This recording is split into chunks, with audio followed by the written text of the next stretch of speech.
atau interval itu nama uji statistiknya adalah nanti uji statistik parametrik. Tapi kalau skala datanya itu nominal atau ordinal, ya, maka nanti statistiknya itu pakai yang non parametrik. Nah, jadi yang ketika kita klik analyze, kan ada pilihan non parametrik, lah itu dilakukan untuk data yang skalanya ordinal atau nominal. Nah, itu langsung ke sana. Nah, sedangkan kalau datanya itu skalanya adalah rasio atau interval, maka sebenarnya dia bisa dilakukan uji statistik parametrik. Tetapi masih ada satu syarat, yaitu tentang syarat sebaran data. Bahwa sebaran datanya distribusinya normal tidak. Nah, yang normal itu seperti ini, mengikuti kurva Gauss, ya, distribusi Gauss. Jadi apapun di dunia, itu ya, yang ekstrim kiri sama ekstrim kanan itu pasti jumlahnya sedikit. Yang paling umum ada di tengah, ya. Entah itu usia, kekayaan, kemudian penghasilan, terus kemudian misalnya pendidikan dan lain sebagainya. Ya. Itu kalau orang sedunia itu dibuat kurva, maka kurvanya akan seperti ini. Ya. Ini disebut kurva normal. Nah, kenapa kalau kurvanya itu normal, itu bisa digunakan langsung menggunakan uji statistik parametrik. Nah, uji statistik parametrik itu menggunakan min. Nah, jadi entah itu mau 2 sampel, 1 sampel, sampel independen, sampel korelasi, sampel terus kemudian uji hubungan, uji beda, semua menggunakan min rumusnya. Jadi X bar. Nah, kalau menggunakan min, tentu min ini harus mencerminkan populasi. Nah, kalau kita punya data kok berdistribusi normal, maka minnya ini benar-benar di tengah. Dan tidak hanya min, median, modus akan terletak pada satu bidang, satu garis.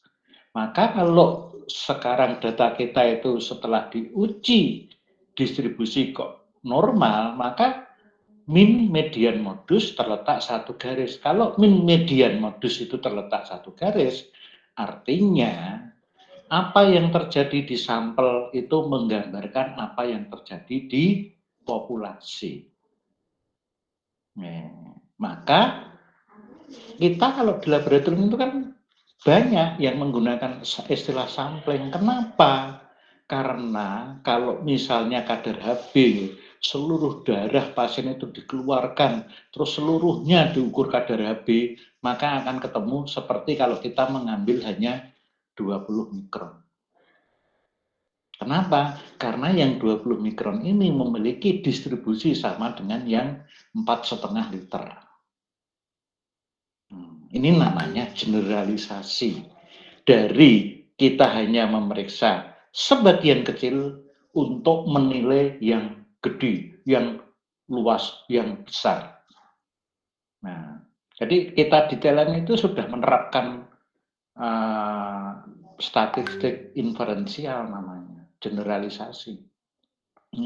Kita hanya mengukur yang sedikit, tapi nilainya dikenakan kepada yang semua. Nah, maka di kita ya, jenengan lihat lagi di kendali mutu, maka ada satu ukuran yang perlu diinginkan.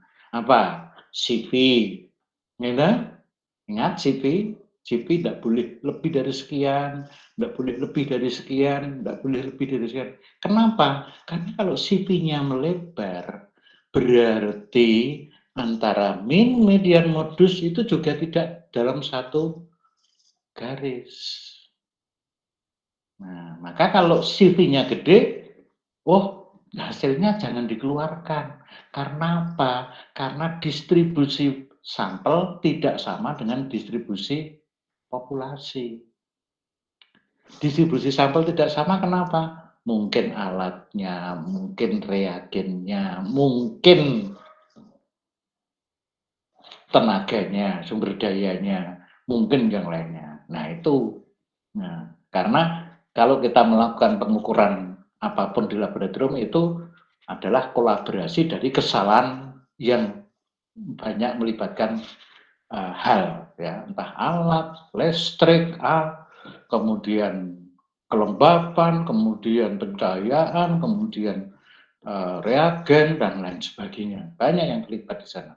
Maka kalau hasilnya itu memenuhi, maka ini juga memenuhi di populasi. Itu kan jenengan pakai CV harus dilihat. Kemudian D, penyimpangan besarnya bias gitu, kemudian juga mungkin jenengan pakai sigma, jenengan pakai apalagi pendekatan leveraging dengan aturan Bisgatnya.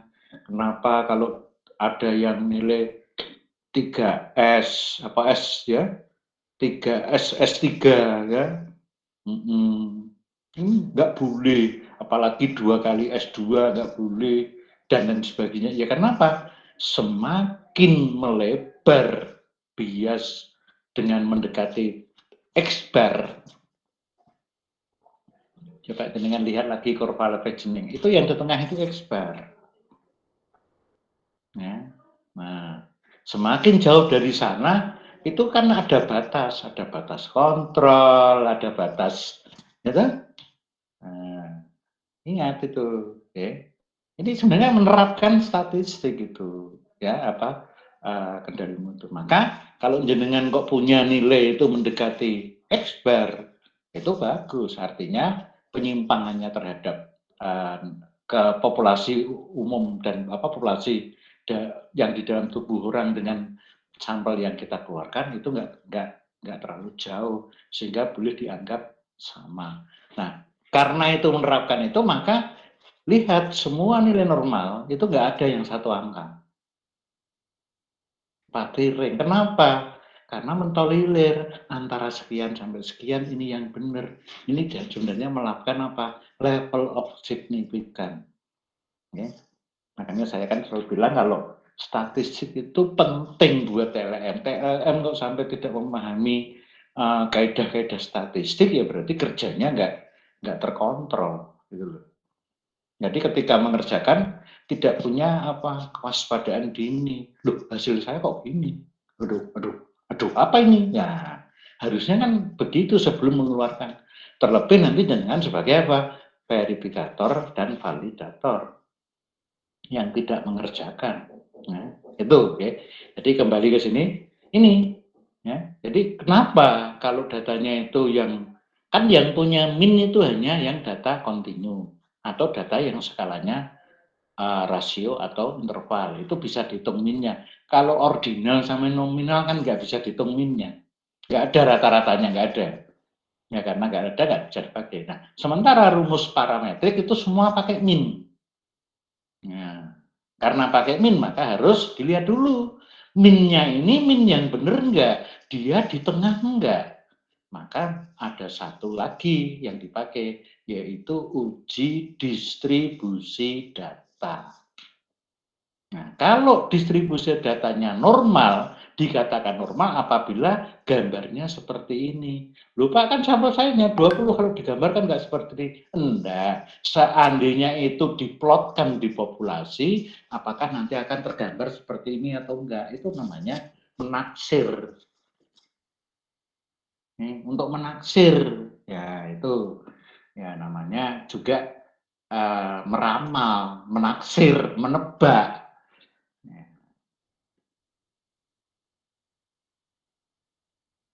Nah, ini populasi mempunyai min dan SD, berarti harus datanya kontinu, berarti harus skalanya rasio atau interval. Kurva berbentuk lonceng dan simetris terhadap min, supaya min benar-benar di tengah.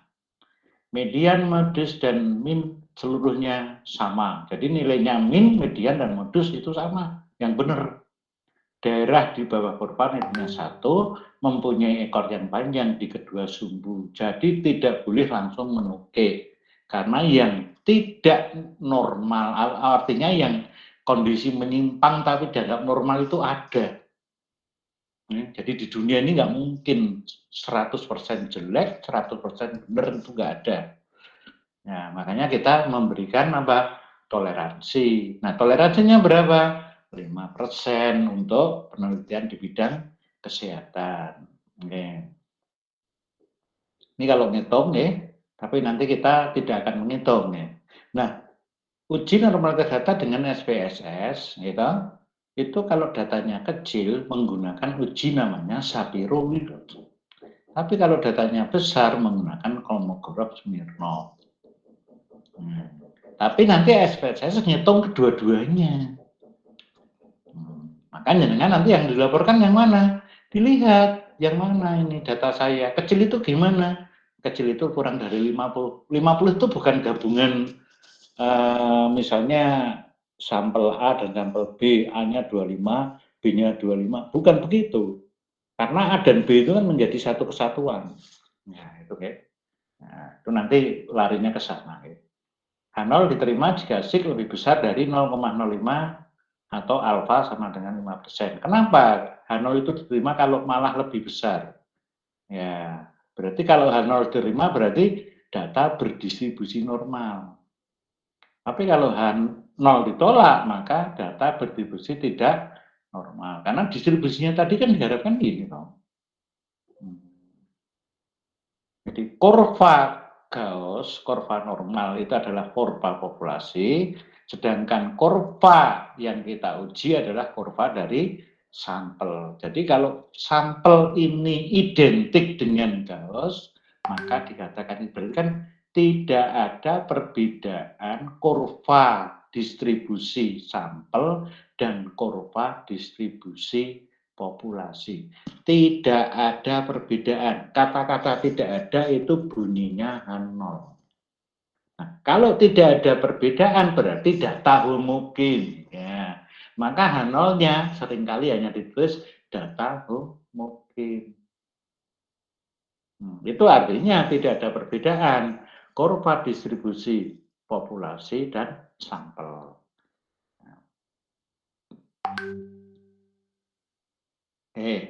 Itu penjelasannya. Dan sekarang saya mau menunjukkan bagaimana kita menggunakan itu. Nah, ini saya ambil contoh gitu.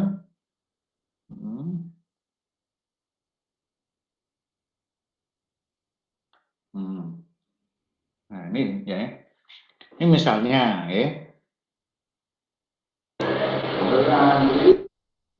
Nah, misalnya ini saya punya data kadar Hb pasien laki-laki yang terkonfirmasi positif. Ada berapa data ini? 1, 2, 3, 4, 5, 6, 7, 8, 9, 10, 11, 12, 13, 14. Ada 14 data. Nah, pertanyaannya, kalau saya punya data ini seperti ini itu berdistribusi normal atau tidak? Kenapa? Karena kalau berdistribusi normal berarti boleh pakai apa? Parametrik. Nah, kalau tidak berdistribusi benar apa? Tidak boleh pakai parametrik, berarti pakai non parametrik. Begitu, nih. Jadi kalau ini nanti tidak berdistribusi normal nggak boleh pakai parametrik.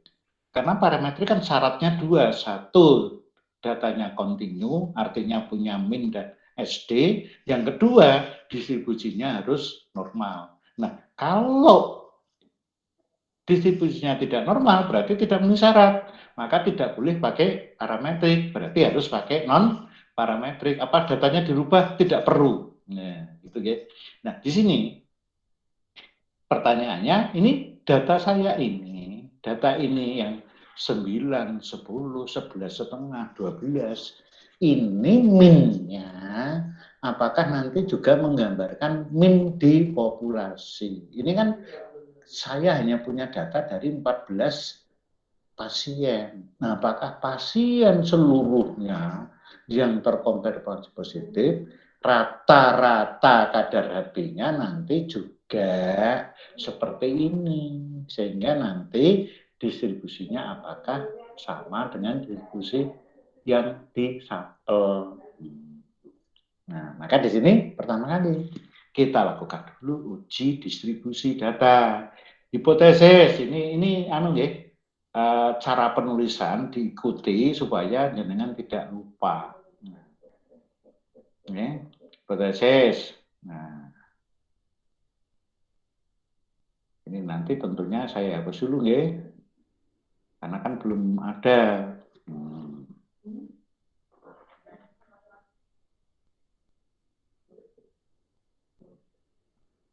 Belum ada ya.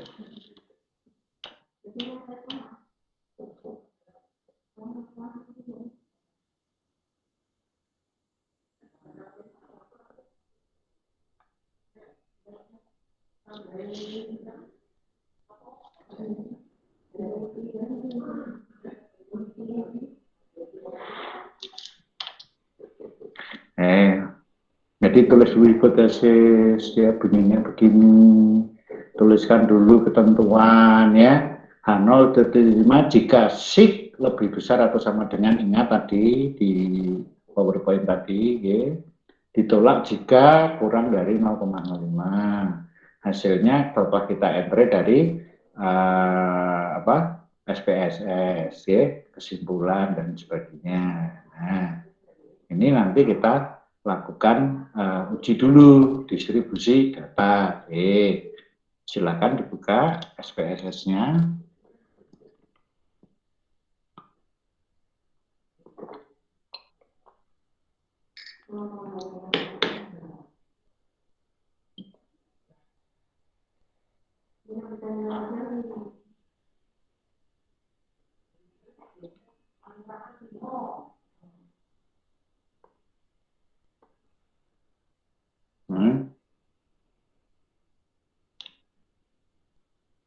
Yang di sini data ini nanti dimasukkan ke SPSS dulu. Nah, ini jenengan boleh copy karena ini dari tabel.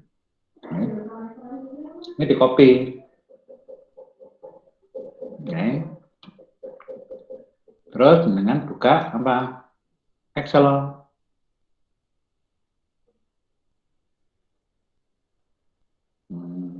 Masa buka kok Excel ya? Salah. Buka SPSS. SPSS. Di paste di sini.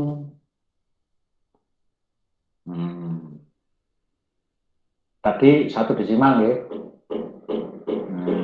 Ini apa tadi?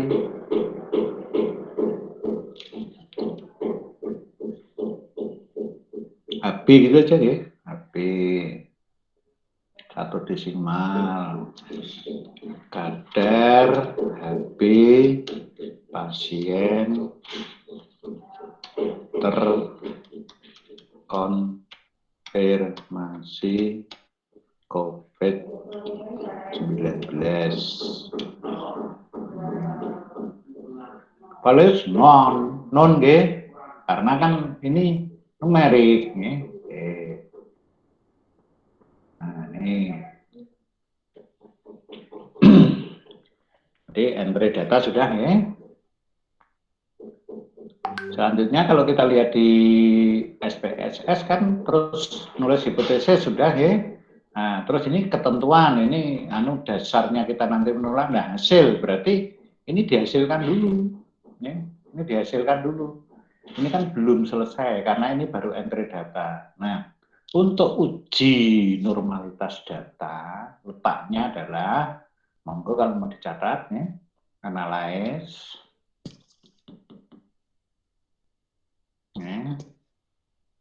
Terus pilih descriptive statistik.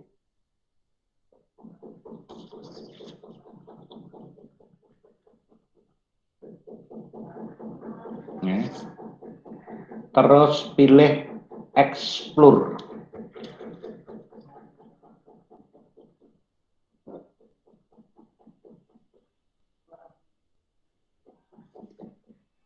Klik kiri.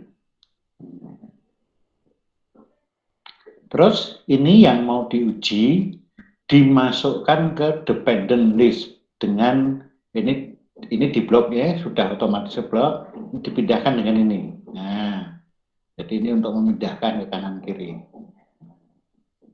Nah, yang ini tidak usah diisi, ini juga tidak usah diisi, ini saja. Nah, dipindahkan dengan panah ya, dari kotak yang kiri gede, masukkan ke kotak kecil yang atas dengan panah. Ya. Oke. Kemudian kalau sudah, klik plot. Klik kiri plot.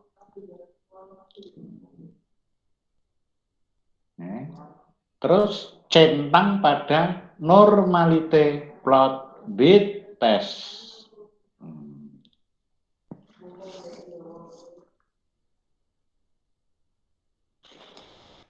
Sudah? Kemudian klik continue. Terus ini nggak usah dilakukan, tapi hanya saya ingin menunjukkan. Ya. Ini otomatis sudah diatur, ya. Nah, ini 95%. Confident interval FOMIN 95%, berarti alfanya, kesalahannya confident interval. Itu bahasa Indonesia adalah derajat kepercayaan, ring kepercayaan atau tingkat kepercayaan. Berarti tingkat kepercayaannya bisa dipercaya itu sampai 95%. Berarti kesalahannya 5% atau alfanya 5%. Tapi ini nggak usah diklik, itu udah otomatis. Sudah disettingkan oleh SPSS. Kalau sudah ini tinggal diklik OK. Nah, maka jenengan akan punya hasil. Akan punya hasil.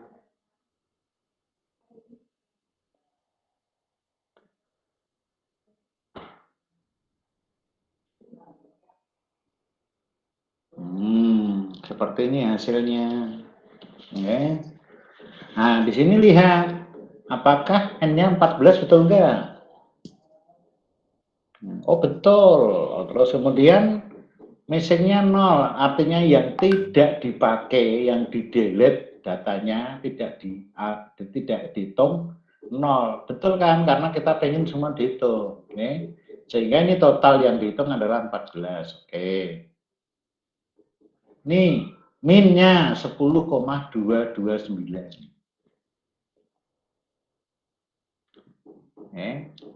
Confidence intervalnya dari lower bound itu 9, jadi artinya setidak-tidaknya kadar Hb-nya adalah 9,384. Setinggi-tingginya kadar Hb-nya 11. Ini ring.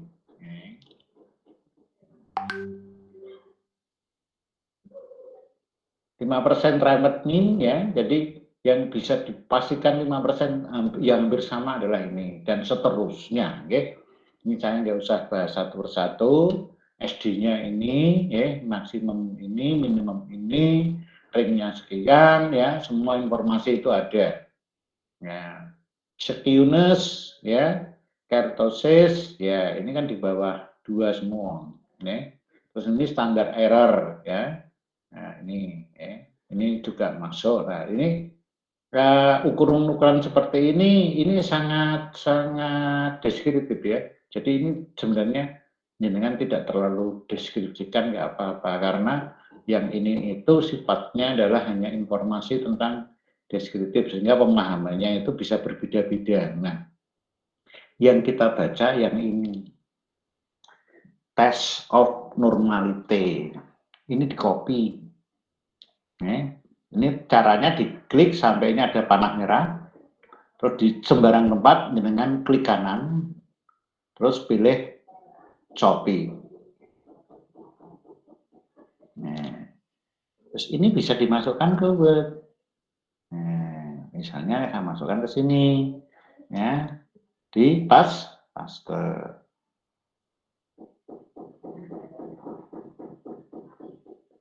Nah, di paste seperti ini. Terus ini kan dipakai untuk patokan menolak atau menerima H0.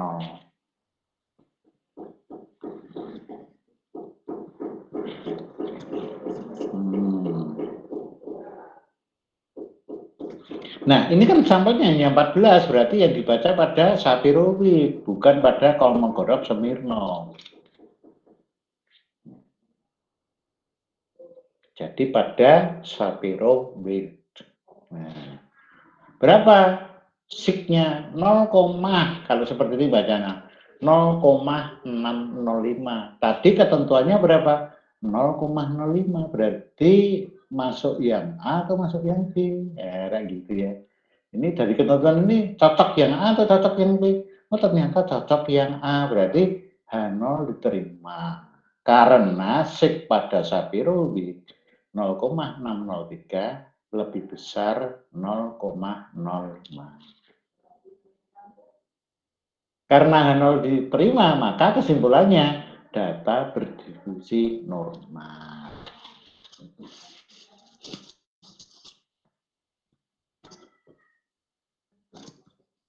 Oke. Coba ada yang mau tanya enggak?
Izin bertanya, Pak.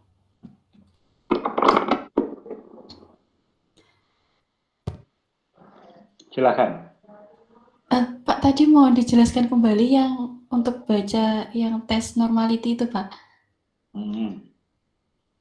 Jadi yang ini di copy dulu ya, ini sudah? Sudah, Pak. Sudah, terus masukkan bed ya. Oke. Ya.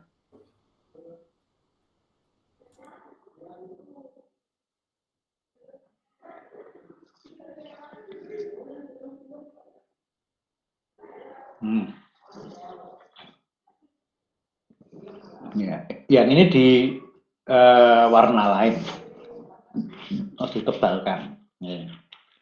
Nah, ini kita terus ketentuan yang kita pakai ini.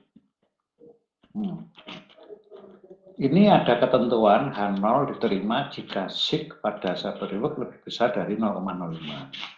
H0 ditolak jika sig pada satu periode kurang dari 0,05. Nah, angka ini cocok untuk ini atau untuk ini?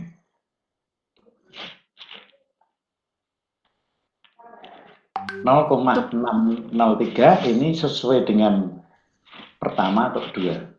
Yang pertama, Pak. Berarti keputusannya apa? H0 diterima. Nah, kenapa? Karena sig pada sapiroid ini, makanya saya tulis lagi nih.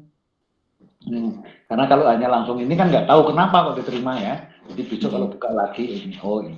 Nah, ini. Nah, karena ini H0 diterima, maka kesimpulannya apa? Ya H0 ini bunyinya data berdistribusi normal. Nah, karena ini data berdistribusi normal, maka dapat dilakukan uji parametrik. Dapat dilakukan uji parametrik. Nah, dalam hal ini, karena ini terdiri dari satu sampel, maka ya ini uji parametriknya apa? Yaitu uji beda satu sampel.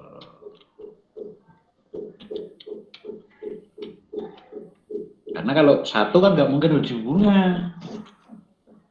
Kalau satu sampel, maksudnya satu sampel bukan karena datanya satu ya, tapi sekelompok ini hanya sekelompok pria yang terkonfirmasi, jadi nggak ada warna.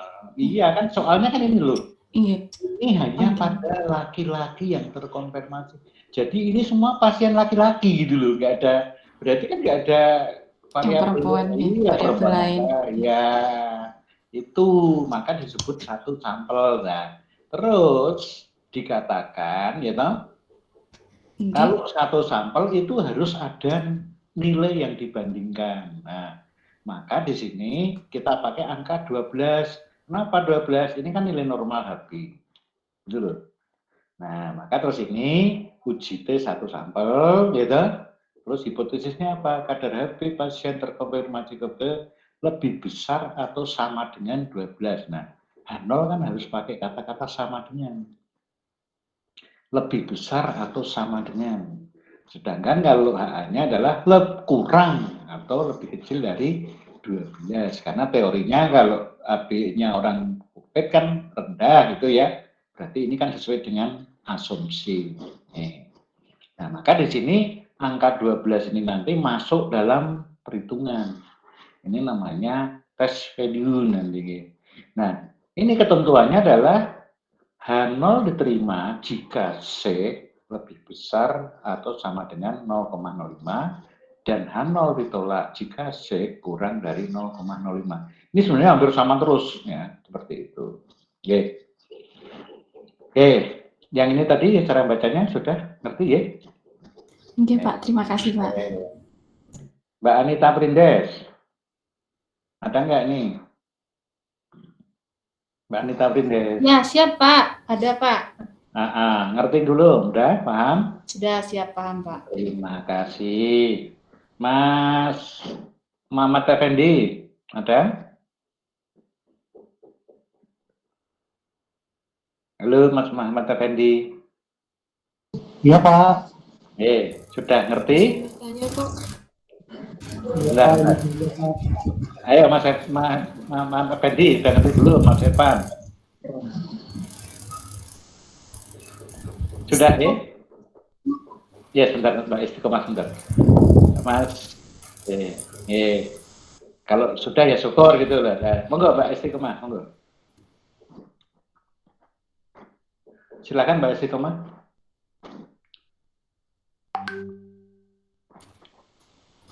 Untuk yang tabel test of normality kan ada dua bagian Pak, yang Kolmogorov statement. Iya Pak. Untuk ya, yang tes ya, terus ada Kolmogorov dan ada Sapirovic gitu kan?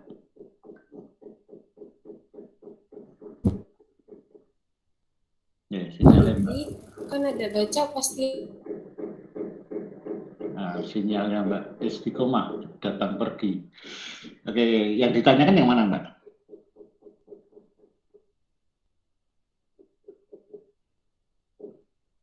Mbak Istiqomah, yang ditanyakan di mana? Atau mau dicek?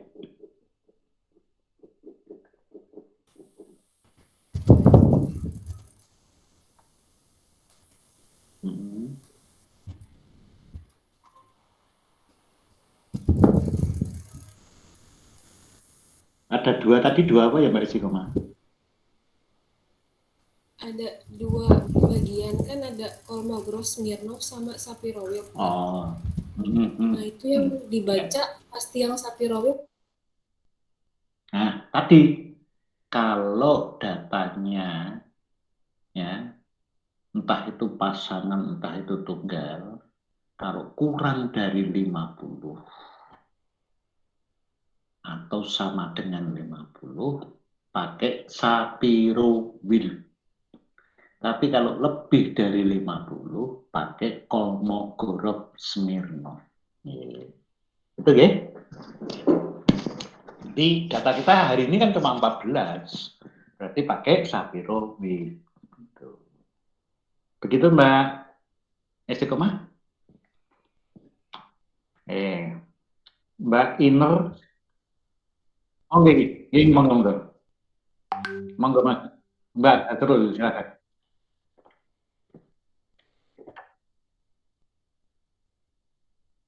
Sama. Betul, sama. Ya. Sampel. Betul sekali Mas Hasrul. Betul. Di Mbak Iner, ada kan Mbak Iner? Iner Skripti. Iya, Pak. Sudah paham?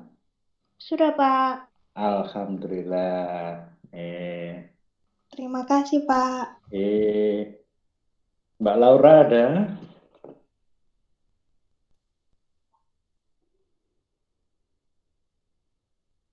Mbak Laura? Mbak Rita ada?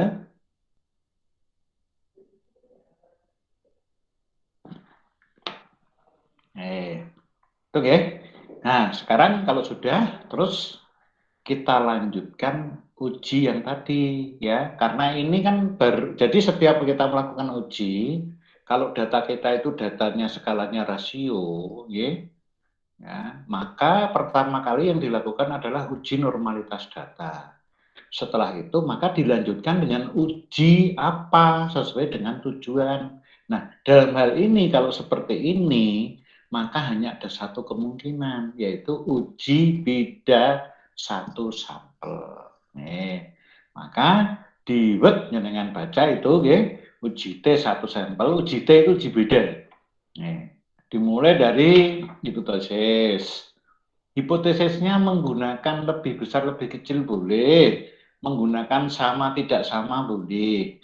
Nah, karena ini pasien COVID itu adalah diduga mengalami penurunan jumlah HB, maka itu menjadi HA. Karena HA itu kan harus satu kondisi, yaitu yang kurang dari, lebih kecil gitu ya. Tidak boleh yang ada sama dengannya. Berarti disebut pasien COVID terkonfirmasi itu memang HB-nya turun, maka di situ ditulisnya kadar HB pasien yang terkonfirmasi COVID-19 lebih kecil atau kurang dari 12 gram per DL. Itu bunyi HA. Berarti H0-nya lawannya lebih kecil, yaitu lebih besar sama dengan. Maka bunyi H0-nya adalah kadar HB pasien terkonfirmasi COVID-19 lebih besar atau sama dengan 12 DL gram per DL. Itu hipotesisnya. Nah, kalau ketentuannya sama, tapi bukan pada Sapirowicz kalau nanti, tapi SIG gitu aja ya. Nah, tapi Dari mana itu? Nah, dari mana hasilnya itu, ya? Dari mana hasilnya itu ya kita lakukan uji apa? Uji dari satu sampel. Saya kembali ke SPSS. Nah, ini jenengan boleh di bagian yang output. Dari sini jenengan juga boleh melakukan itu, karena di sini pun juga ada analis. Nah, ya ini yang kemarin saya katakan bahwa kalau kita melakukan uji atau menggunakan SPS, maka akan ada dua file. Ada dua file, yaitu file untuk data dan file untuk output. Nah, yang tadi depan itu data, yang ini output, tapi menu barnya di atas ini sama. Nah, ini yang juga nanti harus dengan kasih nama yang sama, supaya ketika dieksplor itu berdekatan, gitu ya. Jadi jangan dikasih nama yang beda, ya. Nah, jadi nanti sesuai dengan judul aja apa gitu.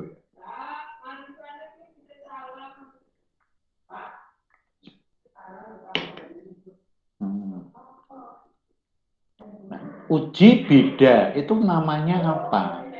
Namanya komparmin. Jadi analis komparmin.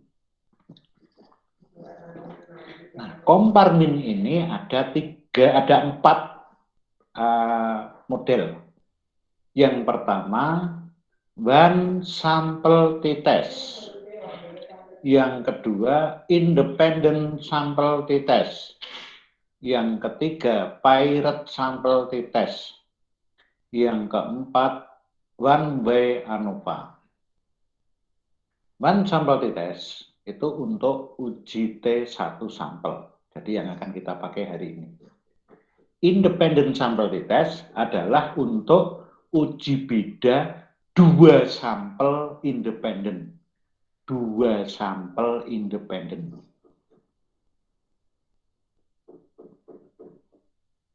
Bagaimana independen? Nanti kita lihat yang seperti apa. Yang kemarin pengisiannya pakai kode. Yang ada kode 1, kode 2 itu independen. Kemudian pirate sample t-test adalah uji beda dua sampel berpasangan. Yang kemarin nulisnya kanan kiri, sebelum dan setelah. Terus yang terakhir adalah one way ANOVA. Ini untuk uji beda lebih dari dua sampel. Lebih dari dua sampel independen. Yang ini kemarin isinya adalah positif 1, positif 2, positif 3. Itu dikasih kode 1, 2, 3. Berarti kan lebih dari 2. Nah, sementara nanti kalau yang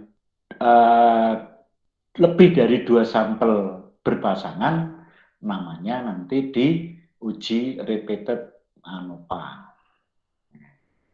Jadi tidak di sini tempatnya, nanti tempatnya di bawahnya ini, ya, di general linear model. Nah sekarang kita pilih berarti ini adalah one way ANOVA, one way sample, maaf, one sample t-test. Ini diklik kiri. Terus tes variabel yang mana? Ya ini variabel yang mau dites. Masukkan sini. Nah, jangan lupa tes value jangan 0. Berapa? Ya angka yang disebut dalam hipotesis. Angka berapa yang disebut dalam hipotesis? Tadi iya 12. Berarti ini ditulis 12. Jangan lupa loh ini. Tulis 12. Terus ini tanpa dengan melakukan apapun itu sudah bisa langsung DP karena ini isinya juga ngomong 95%. Jadi ini bisa langsung oke. Nah, langsung keluarlah hasilnya. Nih, terus ini.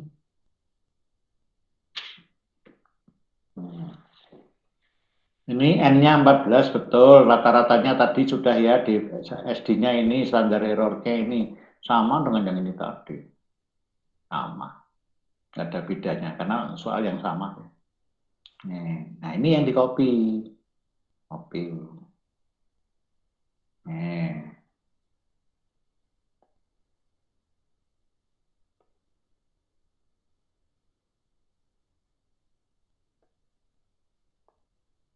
Terus, tuliskan pada Word-nya tadi.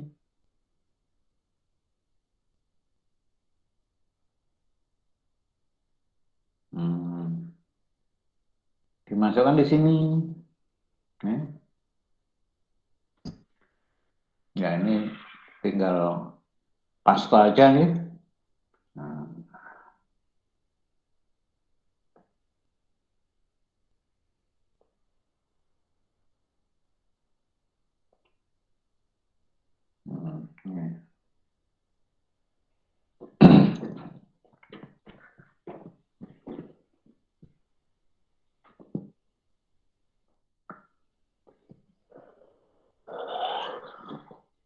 Kok nggak rapi, Pak? Oh iya, mau dirapikan? Boleh.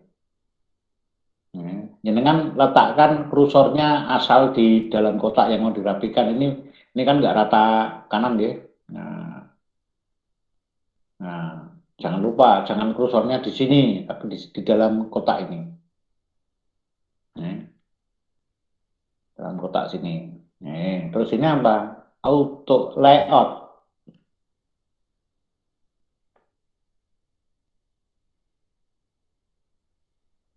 Layout. Terus auto fit.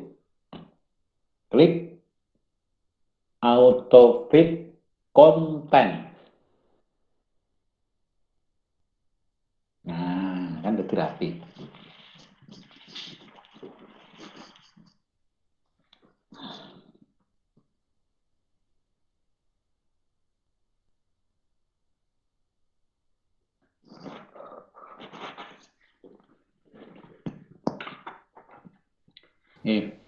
Pak, maaf mau nanya, tadi agak ketinggalan. Untuk yang test value 12 itu maksudnya itu karena diukur dengan kadar 12 gram per desiliter tadi bukan Pak maksudnya? Iya, karena mereka dikatakan baik atau buruk itu dibandingkan dengan standar 12. Oke, baik Pak, terima kasih. Oke. Terus ini nanti yang dibaca.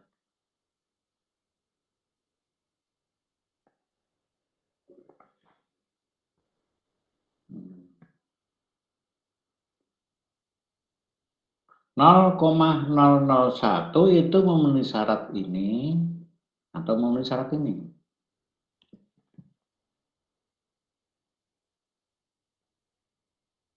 Sesuai dengan ini atau sesuai dengan ini?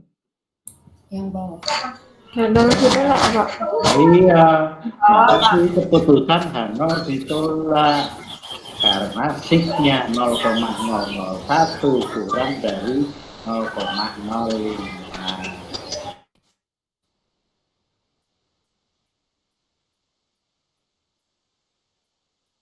Terus kalau Arnold ditolak berarti apa bunyinya? Ya ini, kadar Hb pasien sebagai kesimpulan.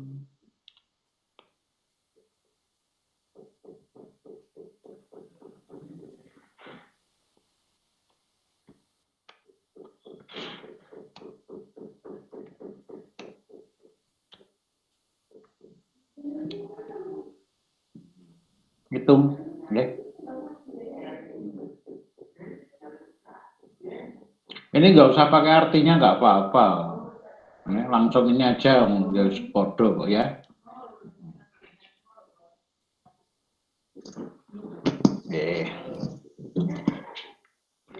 Monggo kalau ada yang mau sharing pendapat silakan. Mau tanya atau apa silakan.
Oke, saya di WA mengirimkan soal latihan. Silakan diambil terus dilakukan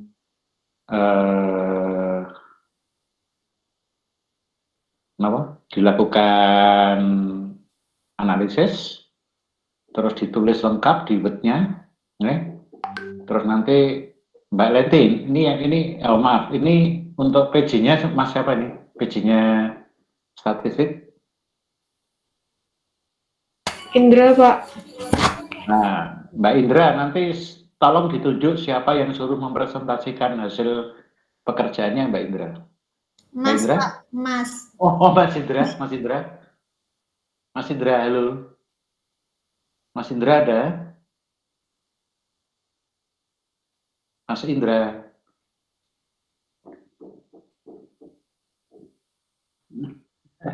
Ya, temennya siapa yang PJ? Oh iya. Nanti silakan siapa yang disuruh mempresentasikan, Ini Mas Effendi kan? Oh, Mas Hasrul, Mas Hasrul, nanti silakan siapa yang jenengan tunjuk suruh mempresentasikan, Ayo, monggo dipakai untuk latihan,